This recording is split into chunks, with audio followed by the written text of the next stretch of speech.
안녕하세요. 엄마는 영어교사입니다. 여러분, 학령기 자녀를 두고 계신 분들이라면 방학이 일주일 정도 지났습니다. 저는 아직 학령기 자녀를 두고 있진 않아서 방학과는 조금 거리가 먼 학부모이지만 교직 현장에서 방학을 대하는 교사와 학생들의 마음가짐은 진지합니다. 교사로서 맞이하는 방학은 물론 쉼이라는 의미도 있지만 다음 학기를 준비하기 위한 교재 연구를 하는 아주 중요한 시기이기도 합니다. 또 학생들에게는 지금 현재 학업 상태를 점검하고 보충할 것과 심화할 것들을 공부할 수 있는 아주 중요한 시기이기도 하지요. 이렇게 중요한 방학 기간 동안 반드시 이것만은 챙겨주시라고 당부드리고 싶은 말씀이 하나 있어요.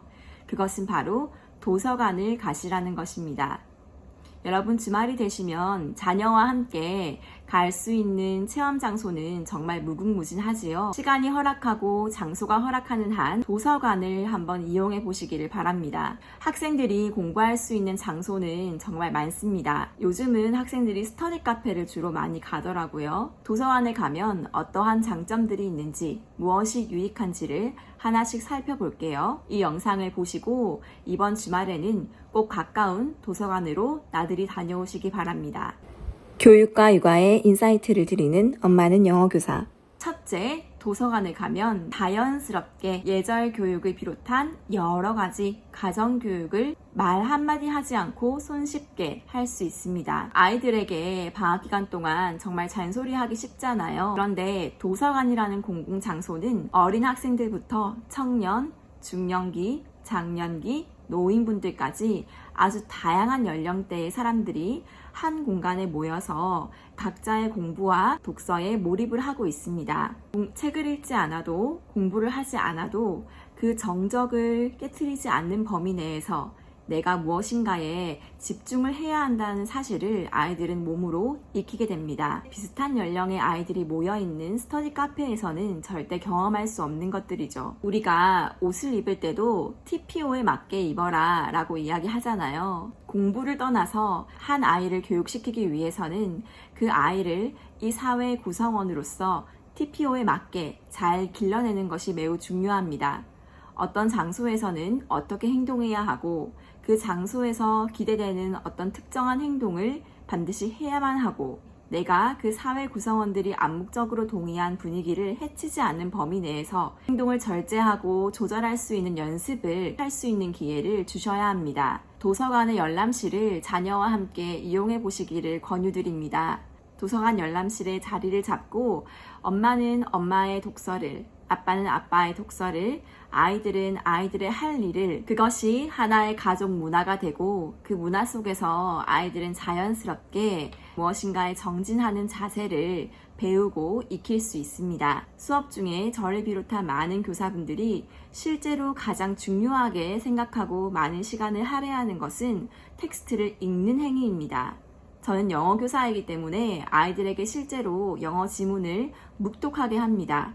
묵독이란 소리를 내지 않고 텍스트에 눈을 맞추고 글자를 읽어나가는 행위인데요. 영상물에 길들여진 요즘 아이들은 해가 갈수록 점점 더 이 묵독을 힘들어하고 지문을 읽어내려가는 아주 짧은 그 시간조차도 제대로 집중하기 힘들어하는 모습을 많이 보았습니다. 동료 국어 선생님들께서도 아이들이 지문을 읽는 것을 너무 힘들어한다. 아이들이 이렇게 글자를 읽는 것에 익숙하지 않으면 아이들의 사고력과 창의성도 제한될 수밖에 없다 라고 말씀을 하시는데요. 이 부분은 교사로서 그리고 학부모로서 우리 모두가 가슴에 새겨야 할 이야기입니다. 도서관에 가시면 암묵적으로 독서 교육을 하실 수가 있어요. 공부를 하다가 지친 아이들은 책을 펼치게 됩니다. 왜냐하면 도서관에서는 핸드폰 하는 사람들이 거의 없거든요.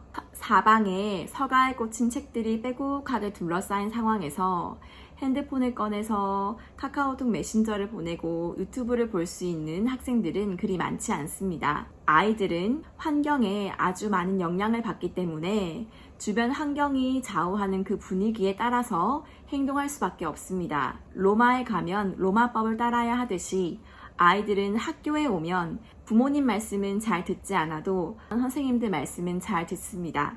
왜냐하면 학교란 공간은 다른 친구들이 모두 선생님의 말씀을 듣고 수업을 하는 장소이기 때문입니다. 그런 장소가 주는 암묵적인 룰 안에서 아이들은 행동을 절제하고 더 나은 방향으로 성장하는데요. 이러한 환경의 중요성을 생각해 볼 때 도서관이라는 장소가 아이들의 공부에 얼마나 긍정적인 영향을 미칠 수 있을지는 자명합니다. 우리가 도서관을 이용해야 하는 세 번째 이유는 도서관에 가면 자율학습을 할 수 있기 때문입니다. 자율학습은 공부의 기본입니다. 자율학습을 할 수 있어야만 여러 가지 사교육의 도움을 받아도 아이가 스스로 그 사교육을 자기 것으로 만들고 그리고 자기의 부족한 부분을 메꾸고 더 높은 단계의 심화 공부를 할 수 있겠죠. 늘 누군가에게 의존적으로 공부를 해온 학생이라면 고등학교를 졸업하고 대학교에 가서도 대학 수업을 듣는데 많은 문제가 있을 거예요. 반드시 스스로 어떤 문제에 대해서 고민하고 막힌 문제를 끊임없이 풀어보고 풀리지 않는 문제에 대해서 몇 날 며칠 고민하고 선생님이 알려주기 전에 스스로 사전이나 책을 찾아서 정답을 알아가려고 하는 그 노력이 필요합니다. 공부는 아이들이 하는 것이기 때문에 주체성을 결여한 공부는 진짜 공부가 될 수 없겠죠. 주체적으로 공부에 매진을 하는 습관을 몸에 들이면 자기가 속한 여러 가지 사회 집단 내에서 주도적으로 할 일을 찾아서 하고 적재적소에 쓰임받는 건강한 사회 구성원으로서 기능할 수 있겠죠. 결국은 교육이라는 것은 1점, 2점 성적을 잘 받기 위한 것이 아니잖아요. 한 아이가 주체적인 인간으로 성장할 수 있도록 물심양면 도와주는 것이 교육이라면 주말마다 도서관에 가셔서 아이에게 스스로 공부할 수 있는 시간을, 기회를 주셔야 합니다. 아이가 공부가 잘 풀리지 않아서 좌절도 해보고 스스로 부딪히면서 해결해 나가는 과정을 여러 번 반복 경험하게 하셔야 합니다.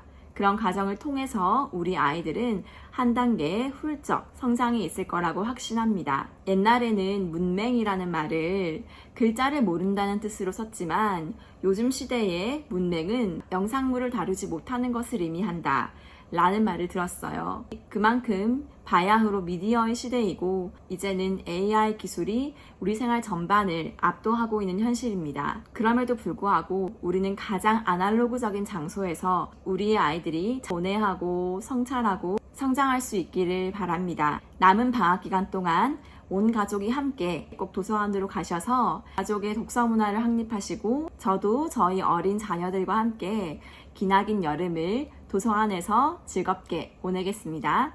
다음 영상에서 또 봬요.